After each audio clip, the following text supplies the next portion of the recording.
फक्त श्रद्धेने विश्वासाने मी हे करते, मला हे केलं पाहिजे, मला हे करायचं. म्हणजे योगाचं कसं आहे, आपण ती वेळ ठरवलेली, त्यामुळे त्या वेळेला आपण एकत्र येतोच. तसं ध्यानाचं पण व्हायला पाहिजे, कारण ते आत्म्याचं खाद्य आहे. तो दिसत नाही, त्याला रंग नाही, रूप नाही, स्पर्श नाही, गंध नाही, वास नाही, काही नाही, तो दिसणार पण नाही. त्याचा सिम्बॉल हा आहे, हे कुठल्या देवाचं चित्र नाही. त्या आत्म्याचं चित्र आमच्या सद्गुरूंनी, म्हणजे जंगली महाराजांनी, आत्ताचे जे गुरु आहेत आमचे, त्यांचे गुरु जंगली महाराज, त्यांनी ते रेखाटून ठेवलं की तुम्ही तुम्हाला बघा, आम्हाला बघण्यापेक्षा स्वतःला बघा. म्हणजे स्वरूपाच्या जाणीवेनं स्वतःला पहा, रूपाच्या जाणीवेनं पाहू नका. आपण सतत रूपाच्या जाणीवेनं, मी शुभांगी होते, मी राधामाई कशी काय झाली, मग मला हे सगळं ते मी वाचायला पाहिजे, नाही की? तर त्याची काही आवश्यकता नाही, करत गेलं की कळतं आपल्याला. ही रूपाची जाणीव थोडा वेळ बाजूला ठेवायची. स्वरूप म्हणजे आपला श्वासच.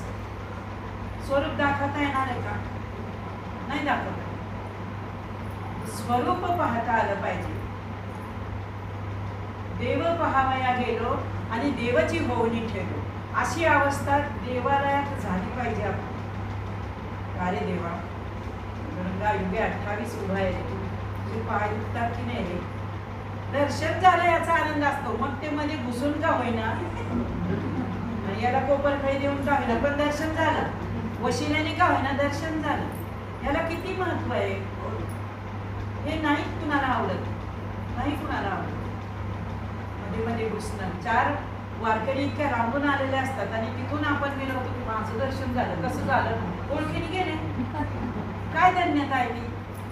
त्यापेक्षा ठाईचं बैसोनी कराय का चित्त आवडी अनंत आळवा, जे आहे तुझं पाशी तरी तू जागा चुकलाशी, न लगती सायास जावे वनांतरा, सुखे येतो घरा नारायण. मनापासून केलं तो कुणाच्या नाही कुणाच्या रूपातून तुम्हाला भेटल्याशिवाय राहणार. ही आपल्या स्वतःच्या आनंदासाठी आपल्याला हे करायचं. इथं काही स्पर्धा नाही, परीक्षा नाही, तू किती बसली, मी किती बसली, उगीच असं असं असं असं ते याच्यासारखं बसण्यापेक्षा बस 5 मिनिटापासून सुरुवात करायची. मग खुर्चीवर बसा. जशी जशी गात्र आता वय वाढायला लागली तशी आपल्याला नाही बसू देत, जसं जमेल तसं आपण बसायचा सराव करूया. कुठली गोष्ट सरावानेच होती ना, नाही का? असा सराव करायचाच. जर शरीर स्वास्थ्य असेल तर मग खाली बसायला काहीच हरकत नाही, आणि नसेल गुडघ्याची याची प्रॉब्लेम असतील तर खुर्चीवर बसावं.